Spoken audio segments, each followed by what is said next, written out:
Chaque jour, la cadence des ambulances augmente à l'hôpital Saint-Jean 23 à Bergame. Revêtus de leur tenue de protection, les habitants les ont surnommés les anges fantômes. Ces infirmiers héros qui sont parfois malheureusement aussi annonciateurs de mort. À Bergame, personne ne souhaite les voir arriver. Flambant neuf, l'hôpital compte 1000 lits. 500 sont occupés par les patients Covid-19, une centaine en thérapie intensive. Sur la façade, un immense dessin remercie le personnel soignant. C'est vraiment un beau dessin. Cela signifie beaucoup. Cela signifie tout en ce moment. Car en fin de compte, nous sommes entre leurs mains.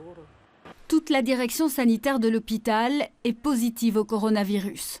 30% du personnel soignant sont touchés, certains en réanimation, d'autres décédés. L'hôpital ne tiendra pas à ce rythme, affirme le docteur Dontiga, qui nous répond par Skype. Heureusement, jusqu'à présent, nous n'avons pas encore vraiment dû choisir entre les patients et laisser sans soin ceux qui, en temps normaux, auraient été réanimés. Mais cela arrivera.